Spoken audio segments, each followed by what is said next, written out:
किस लिए पढ़ा था, क्या बताया था उसमें? उसको छोड़ दो, बुक को। कार्टोग्राफी के बारे में पढ़ा था। नहीं तो पहली बार तो थी कार्टोग्राफी में। नियम किस पर्पज से कार्टोग्राफी पढ़ रहे थे? पर्पज क्या था? आज के टाइम पे जोग्राफर्स को सर कार्टोग्राफी मैप की बहुत ज़्यादा यूज करती है। ठीक है। और पहले से वो पहले के डाटा को एनालाइज करते थे, फिर उसको थोड़ा सा बैठ जाओ बैठ जाओ बैठ जाओ बैठ जाओ। विनीत आप बताओ।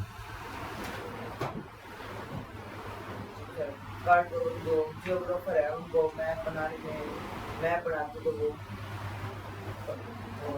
मैप बनाने के। हाँ फिर और वो ट्रेडिशनल मैप बनाते थे जियोग्राफर, और ग्लोब्स बनाते हैं, और क्वांटिफिकेशन और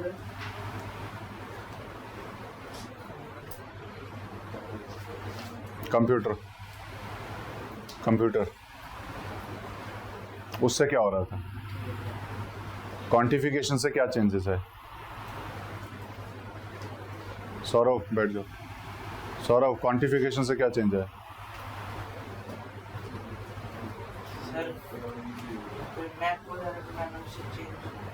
इजी हो गया। ठीक है, बैठ जाओ। आपके पीछे क्या नाम है? हाँ, पुलकित। कंप्यूटर रिवॉल्यूशन से क्या चेंज है?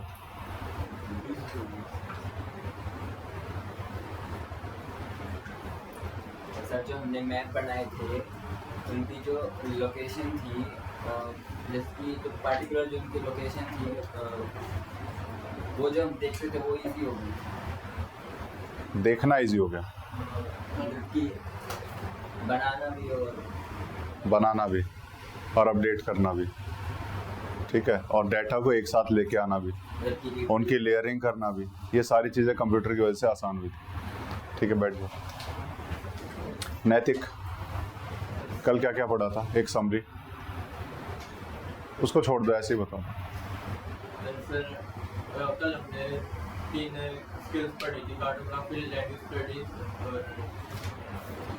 Geospatial analysis. ठीक है। कार्टोग्राफी में सर मैप मेकिंग स्किल्स है, जो ज़्यादातर रिमोट सेंसिंग और न्यू मैप को बनाने के लिए यूज होती है। बैठ जाओ। यविका, हाँ, क्यों पढ़ रहे थे हम ये सारा कल? इजी हो जाए। नहीं, हमारा पर्पस क्या था? हमने उसमें पढ़ा था कि ये हम जो पढ़ रहे हैं क्यों पढ़ रहे हैं। मार्केटेबल स्किल्स क्या होती हैं? क्या होती हैं? नहीं, यविका बताएगी क्या होती हैं मार्केटेबल स्किल्स।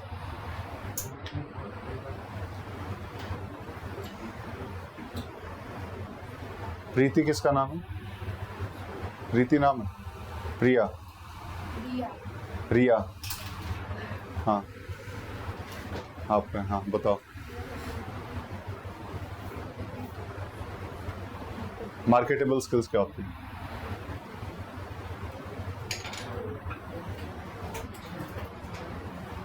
आप बताओ। मार्केटेबल स्किल्स, बैठ जाओ। कल पढ़ा था मार्केटेबल स्किल्स क्या होती हैं। कल थोड़ा सा उसके बारे में ब्रीफ बताया था कि ये जो टूल्स हम पढ़ रहे हैं मार्केटेबल स्किल्स हमें देते हैं, है ना। What is marketable skills? याद हो कुछ? नहीं। एंड क्या नाम है? हाँ, आप बताओ।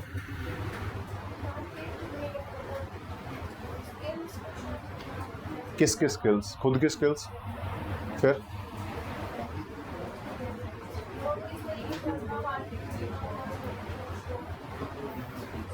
पर्पस क्या होगा उसका?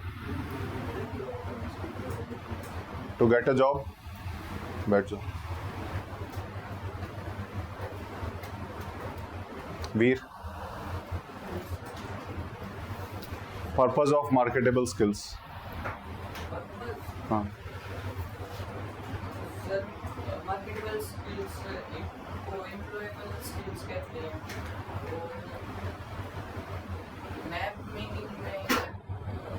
Map making is a skill जो मार्केटेबल स्किल है, लेकिन मार्केटेबल स्किल हमें क्यों चाहिए?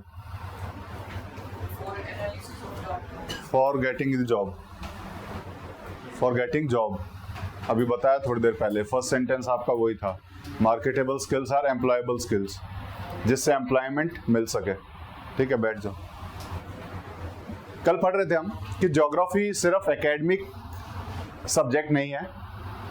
ज्योग्राफी क्या, कोई भी सब्जेक्ट सिर्फ एकेडमिक सब्जेक्ट नहीं है, उसमें बहुत सारी स्किल्स इन्वॉल्व है, उसमें बहुत सारी चीजें इन्वॉल्व हैं जो आप सीखते हैं साथ के साथ, और वो एक एक चीजें जो आप सीख रहे हैं वो अपने आप में एक स्किल होती है, और उन स्किल को लेकर के आप मार्केट में जा सकते हैं और कोई भी एक जॉब ले सकते हैं।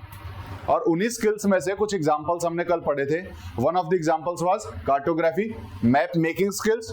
मैप मेकिंग स्किल्स की और मैप रीडिंग स्किल्स की दोनों की रिक्वायरमेंट बहुत ज्यादा है, क्योंकि कहीं पर भी ज्योग्राफिकल स्टडी हो रही है, बिना मैप मेकिंग के आप उस ज्योग्राफिकल स्टडी को कभी पूरा कर ही नहीं सकते। तो map making and map reading is the very minimum basic requirement.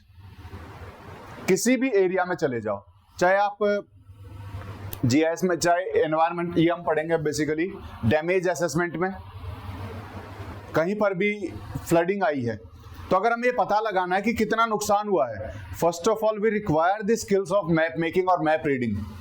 हमें पता तो लगे किस एरिया में बाढ़ आई है, वो कैसे पता लगेगा? मैप देख के पता लगेगा, और उस मैप में से उसको चीजों को निकालना कैसे है, ये स्किल एक ज्योग्राफर के पास होती है। ये स्किल किसके पास होती है? ज्योग्राफर। इसलिए कहीं पर भी इस तरह की जो चीजें होंगी, इस तरह की जो ऑर्गेनाइजेशन होंगी जो काम कर रही है इन फील्ड में, उनको ज्योग्राफर्स की रिक्वायरमेंट है, उनको ज्योग्राफर्स की रिक्वायरमेंट होती है। This is a skill, cartography. उसके बाद कौन सी स्किल पढ़ी थी? Land use.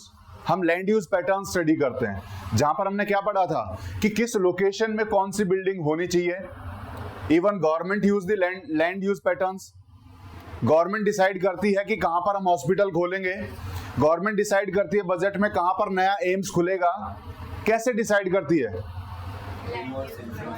कि उसका ऑप्टिमम यूज कहां पे, ऑप्टिमम यूज कहां पर है, उसका बेस्ट यूज कहां पर हो सकता है। और उसके लिए we need to study the maps, we need to study the data, और उसके लिए वी नीड ज्योग्राफर्स। वो बता पाएंगे कि this area is suitable for this large organisation और लार्ज बिल्डिंग। कौन बताएगा? ज्योग्राफर्स बताएंगे। तो लैंड यूज पैटर्न को स्टडी करने के लिए भी वी नीड ज्योग्राफी। क्लियर है? और क्या पढ़ा था? जियो स्पेशल एनालिस्ट। वो क्या बता रहे हैं? सेम, जो डाटा जियो स्पेशल डाटा उसको एनालाइज करेंगे, they will study the patterns. ठीक है ना? ये सारी चीजें हमने पढ़ी थी और उसी के आगे हम आज पढ़ेंगे और कोशिश करते हैं आज चैप्टर को खत्म करें। ठीक है? तो क्योंकि बहुत सारी चीजें इसमें पढ़नी नहीं है हमें। ठीक है? तो will start with environmental impact assessment. जल्दी पढ़ो इसको कोई। हाँ पढ़ो। This investigation requires voluminous data related to physical, social, economic and other aspects of the area under study. The data are collected from maps, satellites and field and synthesized to provide meaningful visual results. Such complex thematic visual results allow the decision makers to take appropriate steps to tackle the day-to-day and long-term environmental issues. ठीक है। What is voluminous? बहुत ज़्यादा, very large, big, है ना? बहुत ज़्यादा quantity में जो होगा दैट इज वॉल्यूमिनस। ठीक है ना? तो द इन्वेस्टिगेशन जो हम आज के टाइम पे, this is a very big field, environmental impact assessment. हर एक गवर्नमेंट ने कंपलसरी कर दिया है, हर एक ऑर्गेनाइजेशन के लिए, कोई भी अपनी नई फैक्ट्री खोलना चाहता है, कोई भी अपनी नई ऑर्गेनाइजेशन लगाना चाहता है, they need to have this environmental impact assessment. उन्हें करना पड़ता है कि हमारे बिल्डिंग खड़ा करने से कितना बेसिकली नुकसान एनवायरमेंट को हो जाएगा, उसका कंपनसेशन दे हैव टू पे टू द गवर्नमेंट, उसका कंपनसेशन दे हैव टू पे टू द गवर्नमेंट। तो इसके लिए पहले स्टडी करना जरूरी है कि एनवायरमेंट को नुकसान कितना हुआ है, एनवायरमेंट पे इंपैक्ट कितना हुआ, उसका असेसमेंट करेगा कौन? This is done by the geographers, this is done by the geographers. ठीक है? तो the investigation requires voluminous data, बहुत ज्यादा डाटा को स्टडी करना पड़ता है related to physical, social, economical and other aspect of the area under study. उस जो भी एरिया है जहां पर फैक्ट्री लग रही है वहां के फिजिकल फीचर्स को स्टडी करेंगे, क्या नुकसान होगा, वहां के सोशल एस्पेक्ट को स्टडी किया जाएगा कि कितने लोगों को वहां से मूव करना पड़ सकता है, वहां के इकोनॉमिक एस्पेक्ट को स्टडी किया जाएगा कि यहाँ पर कितनी कॉस्ट लगेगी, उसके आगे चल करके कॉस्ट में कितना इफेक्ट आएगा। ये सारी चीजें हम यहाँ पर स्टडी करते हैं अंडर एनवायरमेंटल इंपैक्ट स्टडी, कि जो एनवायरमेंट को नुकसान हो रहा है उसकी कॉस्ट कितनी है। ये सारी चीजें हम किस में स्टडी कर रहे हैं, एनवायरमेंटल इंपैक्ट असेसमेंट में, किसी भी एरिया का। The data are collected from maps, और ये डाटा आ कहां से रहा है, डाटा मैप से आएगा और कहां से आएगा, सैटेलाइट से आएगा। Field and synthesised, field and synthesised का क्या मतलब हुआ, अच्छा फील्ड के साथ, यहां तक है ये सेंटेंस। कहां से आ रहा है, हमारा डाटा मैप से आ रहा है, उसके अलावा सैटेलाइट से आ रहा है और फील्ड से आ रहा है, और फिर हम क्या कर रहे हैं, इन सबको मिक्स कर रहे हैं। We are synthesising, we are combining this data. Synthesising is combining, हम उस डाटा को फिर मिक्स करते हैं, कंबाइन करते हैं to provide meaningful visual results, जिससे हम मीनिंगफुल रिजल्ट निकाल सकें। इसका यूज हमने कहां देखा था, कहां हम डाटा को कंबाइन कर रहे हैं, GIS तो है, लेकिन बेस स्टडी कौन सी है, बेस एकेडमिक स्टडी कौन सी है, किस सब्जेक्ट में हम डाटा को एनालाइज करते हैं, स्टैटिस्टिक्स। तो स्टैटिस्टिक्स को भी हम यहाँ यूज करेंगे। तो ज्योग्राफी में भी स्टैटिस्टिक्स का यूज होता है, जहां पर डाटा को इकट्ठा करके उससे एक मीनिंगफुल रिजल्ट हम निकाल पाए। इसी को तो हमने पढ़ा था स्टैटिस्टिकल ज्योग्राफी में, याद आ रहा है, ठीक है। Such complex thematic visual result allow the decision makers to take appropriate is suitable, appropriate is suitable। तो ये जो कॉम्प्लेक्स डाटा हमारे पास आएगा, कॉम्प्लेक्स डाटा का मतलब क्या हुआ, जटिल जिसे हम कह सकते हैं, लेकिन कॉम्प्लेक्स में यहां पर हम कहेंगे बहुत सारी चीजों को कनेक्ट करके एक जगह रख दिया जाए, तो दैट बिकम्स कॉम्प्लेक्स, उलझा हुआ। ये जो कॉम्प्लेक्स डाटा हमारे पास आता है, कॉम्प्लेक्स थीमेटिक विजुअल रिजल्ट्स, जो कई सारे डाटा को मिला करके जो हमारे पास जो विजुअल, जो पिक्चर क्रिएट होती है, ये क्या करती है, this allow the decision maker to take appropriate और suitable steps, suitable decisions to tackle the day to day and long term environmental issue. जो डेली बेसिस पे एनवायरमेंट में इशू आ रहे हैं, लॉन्ग टर्म में हम देखें कि आगे एनवायरमेंट में क्या इशू आ सकते हैं, दोज कैन बी रिजॉल्व्ड और the solution for those can be given by the combination of these data. वो डाटा को इकट्ठा करके जो हम प्रोवाइड कर रहे हैं रिजल्ट्स, उनसे हम इनके प्रॉब्लम्स का सॉल्यूशन ढूंढ सकते हैं, ठीक है। तो ये कहां से किस स्टडी में हो रहा है, बेसिकली ये एनवायरमेंटल इंपैक्ट असेसमेंट में, जहां पर हम एनवायरमेंट के इंपैक्ट को एसेस कर रहे हैं, किसी भी चीज की वजह से एनवायरमेंट पे कितना इंपैक्ट पड़ रहा है, और उसके लिए हमें बहुत सारा डाटा चाहिए, अलग अलग जगह से इकट्ठा करते हैं और फिर बताते हैं कि इसकी वजह से ये नुकसान होगा, और अगर आप इसको इस तरीके से करोगे तो ये नुकसान होना थोड़ा सा कम हो जाएगा।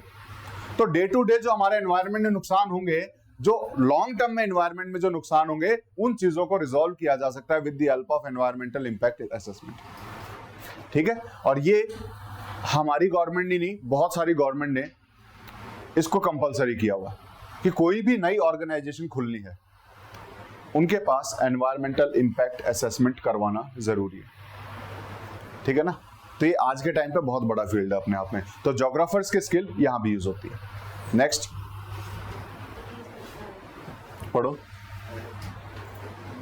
हाँ।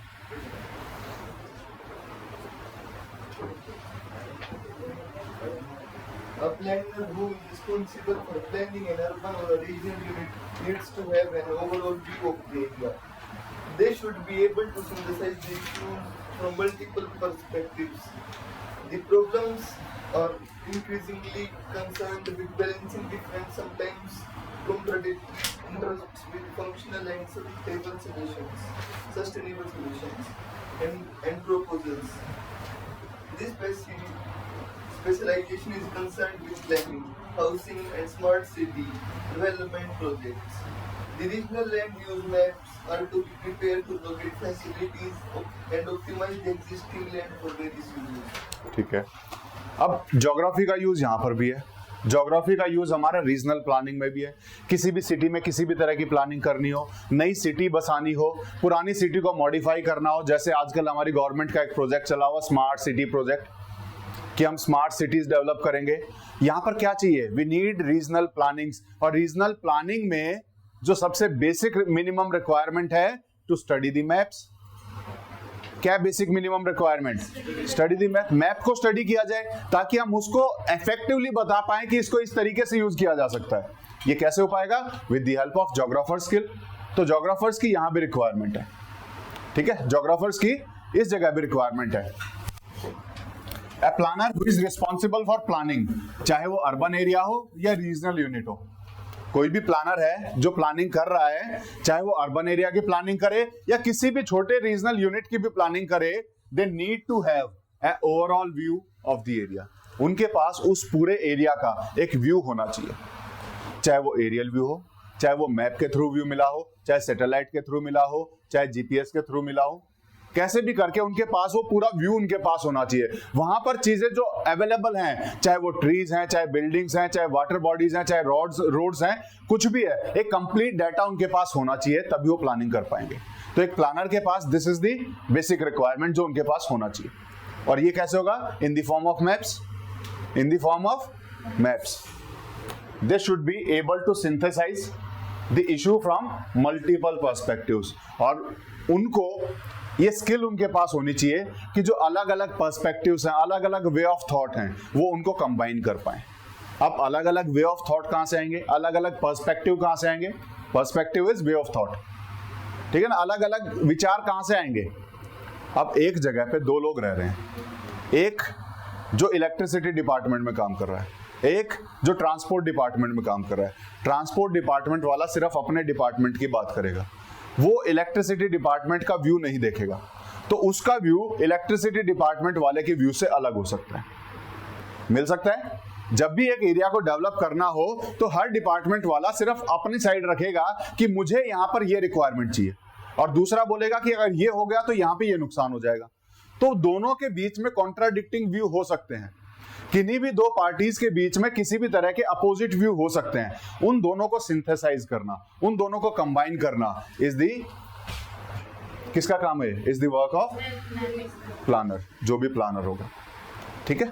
तो यहां पर the problems are increasingly concerned with the balancing different sometimes contradictory interest.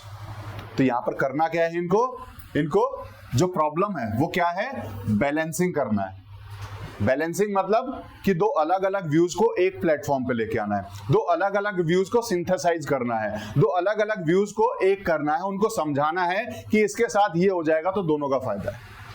तो यहां पर प्रॉब्लम है of balancing, problem is of balancing the views of contradictory interest. दोनों के अलग अलग इंटरेस्ट होंगे, दो आदमी होंगे, दोनों के अलग इंटरेस्ट हैं, तो उनको सिंथेसाइज करना है इनटू, और उसको क्या करना है, प्रॉब्लम को फंक्शनल और सस्टेनेबल सजेशंस में कन्वर्ट करना है। प्रॉब्लम को किस में कन्वर्ट करना है, किस चीज में, सस्टेनेबल सजेशन में कन्वर्ट करना है, सॉल्यूशंस में कन्वर्ट करना है।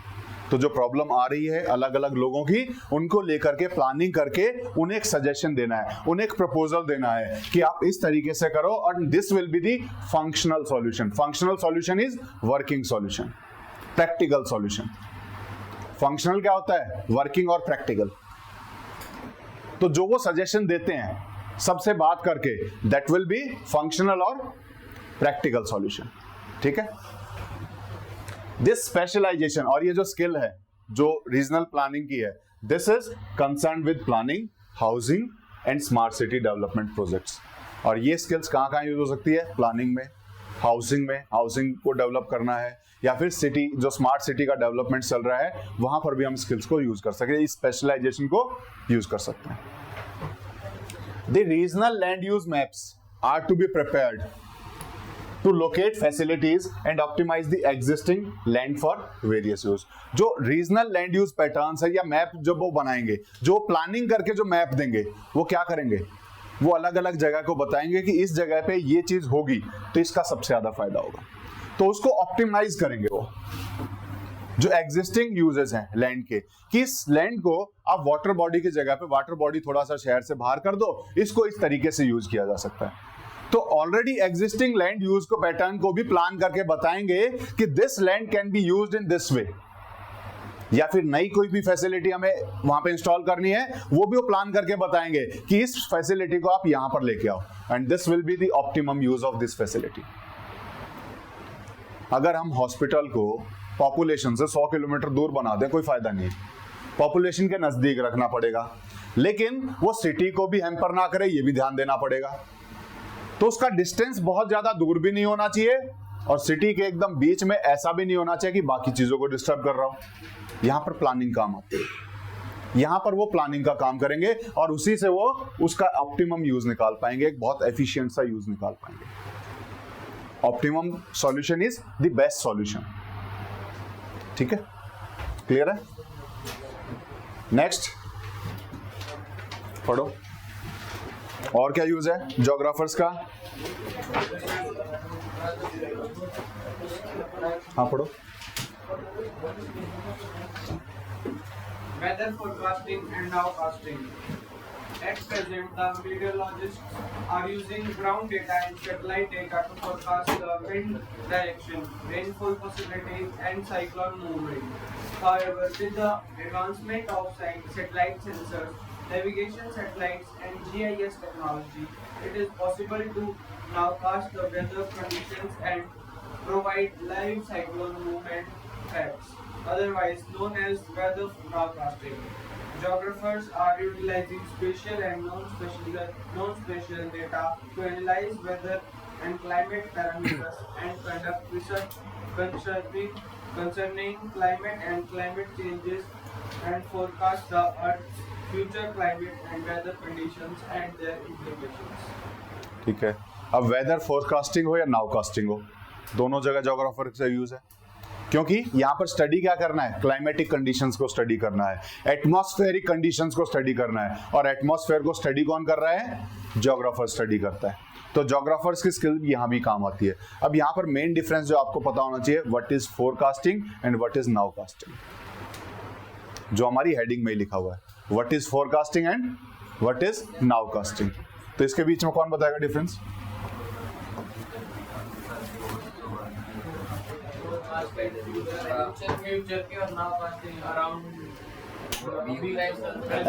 एग्जैक्टली जो वर्ड का मीनिंग है वो यही है और इसका यूज भी यही है। फोरकास्ट मतलब हमें आगे का बताना है, 2 दिन बाद क्या होगा, 4 दिन बाद क्या होगा, 10 दिन बाद क्या होगा, 1 साल बाद क्या होगा, दिस इज फोरकास्टिंग। नाउकास्टिंग कि अभी फिलहाल की कंडीशंस को स्टडी करके what could be the condition of the present time, ये होता है नाउकास्टिंग, कि अभी की कंडीशन क्या होगी वहां पे, अभी की 1 घंटे बाद की, 2 घंटे के बाद की, प्रेजेंट टाइम की अप्रोक्सीमेटली, तो उसको हम बोलते हैं नाउकास्टिंग। जो प्रेजेंट कंडीशन बताए दैट इज नाउकास्टिंग, और जो फ्यूचर की कंडीशंस बताएगा दैट विल बी फोरकास्टिंग। तो वेदर में दोनों तरह की होती हैं। हम जब गूगल देखते हैं तो अभी का टेम्परेचर देखते हैं कि अभी टेम्परेचर क्या चल रहा है, हम देखते हैं अभी क्या कंडीशन है बाहर घर में बैठे बैठे, तो वो नाउकास्टिंग है। लेकिन उसी के साथ साथ हम ये भी देखते हैं कि कल बारिश होगी कि नहीं, परसों बारिश होगी कि नहीं, वो फोरकास्टिंग है। वो क्या है? फोरकास्टिंग है। ठीक है, तो यहां पर ज्योग्राफर्स ये भी यूज कर रहे हैं। एट प्रेजेंट द मेटेरोलॉजिस्ट, कौन होते हैं मेटेरोलॉजिस्ट? जो एटमॉस्फेरिक कंडीशंस को स्टडी करते हैं। किसको स्टडी करते हैं? एटमॉस्फेरिक कंडीशंस को। और एटमॉस्फेरिक कंडीशंस को स्टडी करके बताते हैं कि वेदर कंडीशंस क्या है, वेदर कंडीशंस क्या है। ठीक है, वो होते हैं मेटेरोलॉजिस्ट। जो हमारे यहाँ पर जो गूगल पे जो डाटा आता है उसको स्टडी करने के लिए जो लोग बैठे हैं उनको बोलते हैं मेटेरोलॉजिस्ट। जो बार बार हमें रेडियो पे सूचना देते हैं कि आज बारिश होने की संभावना है, कल बारिश होने की संभावना है, वो संभावना बता कौन रहा है? वो बता रहे हैं मेटेरोलॉजिस्ट। वो बता कैसे रहे हैं? They are studying the atmospheric conditions, कि एटमॉस्फेरिक कंडीशन क्या है, और उसके आधार पर they will tell the present weather conditions. ठीक है, और उसके साथ साथ बहुत सारी चीजें वो स्टडी करते हैं। मूवमेंट ऑफ क्लाउड स्टडी करेंगे, मूवमेंट ऑफ सन स्टडी करेंगे, मूवमेंट ऑफ विंड स्टडी करेंगे, और इन सब के आधार पर फोरकास्ट भी करेंगे कि आज वहां से विंड चली है, यहाँ कितने दिन में पहुंचेगी, तो अप्रोक्सीमेटली इस दिन के बाद यहाँ पर ये चेंजेस आएंगे। तो इस तरीके से पूरा चेंज भी वो कंसिडर करते हैं और पूरा चेंज भी वो बताने की कोशिश करते हैं। ठीक है, at present the meteorologist are using the ground data and satellite data. क्या क्या यूज कर रहे हैं वो? मेट्रोलॉजिस्ट यूज कर रहे हैं ground data and satellite data, जो भी डाटा में सैटेलाइट से अवेलेबल हो पा रहा है और जो भी डाटा में ग्राउंड पे अवेलेबल है, दोनों चीजों का यूज करके क्या कर रहे हैं वो, दे आर फोरकास्टिंग। क्या क्या फोरकास्ट कर रहे हैं, हर चीज बताते हैं। क्लाइमेटिक कंडीशन में हर एक चीज आएगी। Temperature is a part of climatic condition, humidity is a part of climatic condition, atmospheric pressure is a part of climatic condition, wind direction is a part of climatic condition, wind की intensity is a part of climatic condition। ये सारी चीजें ये लोग बताते हैं, ये सारी चीजें ये सब बताते हैं। तो इसमें विंड डायरेक्शन हुआ, रेनफॉल हुआ, इनकी सबकी पॉसिबिलिटीज आर फोरकास्टेड या फिर आर प्रेडिक्टेड बाय द मेटेरोलॉजिस्ट। और उसके साथ साथ साइक्लोन मूवमेंट भी ये बताते हैं। कई बार आपने न्यूज में देखा होगा, जब कहीं साइक्लोन आता है तो वो बताते हैं कि इस तारीख को ये लैंड पे हिट करेगा। अभी ये समुद्र में चल रहा है और इस स्पीड से चल रहा है, और इस स्पीड से चलते चलते आगे चलेंगे तो थोड़ा सा वीक हो जाएगा, और ये लैंड पे आते आते थोड़ा सा और ज्यादा वीक हो जाएगा। इससे ये भी फोरकास्ट करते हैं कि लैंड पे आने के बाद नुकसान कितना करेगा, किस स्पीड से आगे बढ़ेगा और किस एंड तक जाएगा। ये सारी चीजें पहले ही बता देते हैं। और वो बता कैसे पाते हैं, by studying the present atmospheric conditions. ठीक है, तो साइक्लोन के मूवमेंट तक वो ट्रैक करते हैं और वो बताते हैं कि इसके बाद इतने दिन में यहां पर ये पहुंचेगा। अभी जितने भी साइक्लोन्स आए हैं तो 4-5 दिन पहले ही वार्निंग दे दी जाती है वहां के रेजिडेंट्स को कि अपनी जगह खाली कर दो, आफ्टर 5 डेज साइक्लोन यहां आने वाला है, जो समुद्र में चल चुका होता है 4-5 दिन पहले। ठीक है, तो ये इसके द्वारा किया जाता है। कौन कर रहे हैं, मेट्रोलॉजिस्ट कर रहे हैं। वो कौन है, बेसिकली ज्योग्राफर्स हैं। ठीक है, however with the advancement of satellite sensors, अभी धीरे धीरे इंप्रूवमेंट हुआ है सैटेलाइट सेंसर्स में, एंड नेविगेशन सैटेलाइट्स आ गई हैं, जीआईएस टेक्नोलॉजी आ गई है। इसकी वजह से क्या पॉसिबल हो पा रहा है, it is possible to nowcast the weather conditions. इसकी वजह से हम क्या कर पा रहे हैं, हम प्रेजेंट कंडीशंस भी, एग्जैक्ट कंडीशन भी बता पा रहे हैं कि क्या कंडीशन है, and provide live cyclone movements, कि वो साइक्लोन कहां कहां पहुंच रहा है, इन सब की वजह से हम बता पा रहे हैं। हम ट्रैक करते हैं, जो हम न्यूज में देख रहे हैं कि अभी यहां पहुंचा है फिर यहां पहुंचा है, ये कैसे बता पाया, due to advancement in the technology, due to advancement in the satellite sensors, due to advancement in the GIS technology, GPS technology. ये जैसे जैसे एडवांस हुई हम उनको लाइव ट्रैक कर सकते हैं। अभी इवन आज भी आप आईएमडी का डाटा खोलोगे, आईएमडी की वेबसाइट खोलोगे, तो आपको वहां पर क्लाउड्स मूव करते हुए दिखाई दे जाएंगे कि किस स्पीड से क्लाउड मूव कर रहे हैं। आईएमडी की वेबसाइट पे you can watch today also. अगर आप चाहो कि अभी प्रेजेंट कंडीशंस क्या हैं, आपको ये भी दिख जाएंगे कहां पर भी जो प्रेसिपिटेशन कहां होने की संभावना है। आईएमडी अपने आप पूरा डाटा दिखाता है, सैटेलाइट इमेज देता है वहां पर कि सैटेलाइट से जो हमें इमेज मिल रही है। ठीक है, तो ये सब पॉसिबल कैसे हुआ, due to advancement in the technology. Otherwise known as weather nowcasting, जिसको हम नहीं तो क्या कहते हैं, इसी चीज को हम क्या कह रहे हैं, नाउकास्टिंग। जब हम लाइव चीज देख रहे हैं, यानी प्रेजेंट कंडीशन क्या है वो बता रहे हैं, this is known as nowcasting. Cyclone का मूवमेंट ट्रैक कर रहे हैं, दिस इज नाउकास्टिंग। और 4 दिन बाद यहां पहुंचेगा, दिस इज फोरकास्टिंग। ठीक है, ये हमारी नाउकास्टिंग हो गई। Geographers are utilizing spatial and non-spatial data. Geographers दोनों तरह का डाटा यहाँ यूज कर रहे हैं, whether it is a spatial data or it is a non-spatial data, दोनों ही डाटा को ये लोग यूज कर रहे हैं to analyze weather and climatic parameters। कि वेदर पैरामीटर्स क्या है, क्लाइमेटिक पैरामीटर्स क्या है, इनको एनालाइज करने के लिए दोनों तरह का data is used by the geographers and conduct research concerning climate and climate changes। और इससे रिसर्च कर पा रहे हैं क्लाइमेट में क्या चेंज आ रहा है, क्लाइमेट अभी फिलहाल कैसा है, उस क्लाइमेट के ऊपर रिसर्च करने के लिए they are using variety of data. और वो data can be spatial data and non spatial data, दोनों तरह के हो सकते हैं। ठीक है, और उससे इसकी मदद से करेंगे क्या, रिसर्च करके they will be able to forecast the earth future climate, कि अर्थ पे आज से 500 साल बाद क्या होगा, अर्थ पे आज से 100 साल बाद क्या होगा। They will be able to predict the future data, future climatic conditions and weather conditions and their implications, और उसके क्या इफेक्ट होंगे, क्या इम्प्लीकेशंस होंगे, ये भी वो बता पाएंगे आफ्टर द रिसर्च। क्लियर है, तो ये कौन कर रहा है, मेट्रोलॉजिस्ट कर रहे हैं। ठीक है, ज्योग्राफी का यूज करके। नेक्स्ट,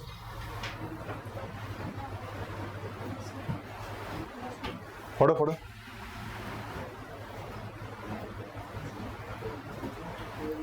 ये लास्ट पैराग्राफ है जो पढ़ना है, फिर आगे तो बस ऐसे ही बताना है। Surveying utilizing large-scale maps, surveying with instruments starting from chain survey to differential GPS are an integral part of geography. Curriculum होता है. The students survey and prepare sketches of various features in an area. They also survey the campuses with advanced survey instruments and prepare large-scale maps. The geographical knowledge and training enable the students to interpret large-scale maps of India and other countries of the world. Ground Penetrating radar. One of the emerging field survey instruments is gaining importance not only in earth sciences discipline but also in archaeology, civil engineering, city planning and other related fields. ठीक है, बैठ जाओ. ये भी geographers का ही skill काम आती है, जहां पर सर्वे करना हो. सर्वे कौन सा? लैंड एरिया को सर्वे करना हो, एटमॉस्फेरिक कंडीशन को सर्वे करना हो, कहीं पर भी जाकर के सर्वे करना और मैप का यूज कर रहे हैं. This is done by the geographers. ठीक है, जहां पर हम लार्ज स्केल मैप्स को यूटिलाइज कर रहे हैं, जहां पर हम लार्ज स्केल मैप्स को कर रहे हैं और उसकी वजह से स्केच भी बना पा रहे हैं. जैसे पहले पुराने लोग कर रहे थे कि जहां गए वहां का एक स्केच बना देते थे. तो स्केच बना करके, लार्ज स्केल मैप बना करके हम सर्वे करने की जो कोशिश करते हैं, this is done by the geographers. तो this is also a field of geographer. इसमें कर क्या रहे हैं? Surveying with instruments. बहुत सारे इंस्ट्रूमेंट है जिनकी वजह से होता है. One of the basic instrument is chain survey. सबसे बेसिक क्या है? Chain survey. कि एक चेन लेंगे, चेन में अलग अलग कड़ियां होती हैं और इस टाइप से कोई भी एक चेन लेंगे और उसके हिसाब से सर्वे करने की कोशिश करेंगे. इसमें हर एक की लेंथ डिफाइन होती है कि इस ब्लॉक की डिफाइन इतनी लेंथ है, तो उसके हिसाब से मेजर करते हैं. सिंपली इनका काम होता है एरिया को मेजर करना, और कोई मेजर इनका काम नहीं होता. तो चेन सर्वे मेथड से, जहां पर वो चेन और टेप्स की मदद से किसी भी एरिया को स्टडी कर रहे हैं कि ये कितना, यहाँ पर उसका स्केच बनाने की कोशिश करते हैं कि कितनी इसकी लेंथ है, कितनी ब्रेड्थ है, कितनी हाइट है. ये सारी चीजें किसके द्वारा की जा रही हैं? Through chain survey method. उसके अलावा भी बहुत सारे मेथड्स हैं, जैसे differential GPS. What is differential GPS method? इसमें कैसे करेंगे? जीपीएस का जो डाटा है उसको यूज करेंगे. जीपीएस का accurate data is used by the military only. GPS का accurate data is used by military only. उसका general data is available to the public. General data is available to the public. तो इसीलिए जब भी किसी location को देखा जाता है, थोड़ा बहुत टाइम डिफरेंस उसमें आ जाता है. बहुत एक्यूरेटली टाइम को मेजर नहीं किया जाता. थोड़ा बहुत डिस्टेंस में डिफरेंस आ जाता है, एक्यूरेटली डिस्टेंस को मेजर नहीं किया जाता है. तो ये अगर हम देखें 50 मीटर, 40 मीटर, 10 मीटर तक ये एक्यूरेट होता है. लेकिन उसको थोड़ा सा और एक्यूरेट करने के लिए क्या करेंगे? जीपीएस का डाटा उठाएंगे और खुद जाकर के उस पोजीशन पर पहुंच जाएंगे, और उससे जो डिफरेंस आ रहा है जीपीएस से डाटा से, खुद के डाटा में जो डिफरेंस आ रहा है, उसको बोल रहे हैं डिफरेंशियल जीपीएस डाटा. उसको क्या बोल रहे हैं? Differential GPS survey. उस डिफरेंस को यहां पर थोड़ा बहुत ऑटोमेट कर देते हैं और उससे एक्यूरेट रिजल्ट लाने की कोशिश करते हैं. उससे हमें पता लग जाता है कि जीपीएस के डाटा में और हमारे डाटा में कितना फर्क है, वही नॉर्मलाइज करते हैं. तो हमें कहीं ना कहीं एक एक्यूरेट सा डाटा निकालने की कोशिश करते हैं. तो थ्रू जीपीएस भी सर्वे किया जाता है, लेकिन उसमें आ रही एरर्स को फिजिकल सर्वे के द्वारा दूर कर रहे हैं. उसमें आ रही एरर्स को फिजिकल सर्वे के द्वारा दूर कर रहे हैं. तो सर्वे के बहुत सारे मेथड हैं जो जोग्राफर्स यूज करते हैं. These are an integral part of geography curriculum. Curriculum is content of subject. कोई भी सब्जेक्ट है. जैसे ज्योग्राफी का करिकुलम बोले तो इसमें कौन कौन से चैप्टर्स हैं, तो जो भी कंटेंट होगा दैट इज द करिकुलम. अगर हम स्कूल की बात करें तो सिलेबस इज द करिकुलम. ठीक है.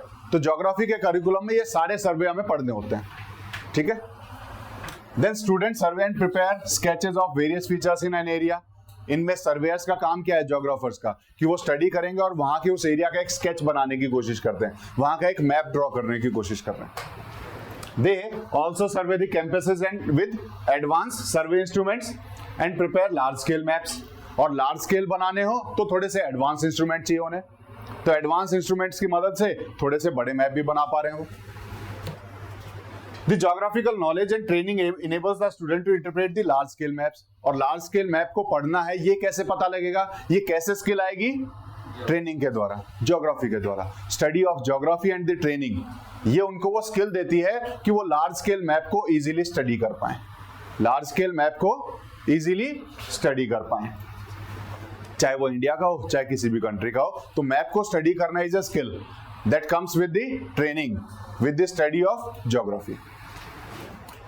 Ground penetration radar, what is this? Ground के ऊपर रडार होगी, हाँ, ग्राउंड के अंदर क्या ऑब्जेक्ट है वो उस रडार की मदद से, उसमें जो फ्रीक्वेंसीज होती हैं उन फ्रीक्वेंसीज की मदद से पता करने की कोशिश की जाती है कि इस लोकेशन पे जमीन के नीचे क्या क्या चीजें अवेलेबल हैं. This is ground penetration radar. तो सर्वे मेथड में इसका भी आजकल हम यूज करने लग गए हैं, जिसमें ग्राउंड के नीचे के ऑब्जेक्ट्स भी हम मैप में दिखाने लग गए हैं कि इस जगह पे ग्राउंड के नीचे ये चीज अवेलेबल है.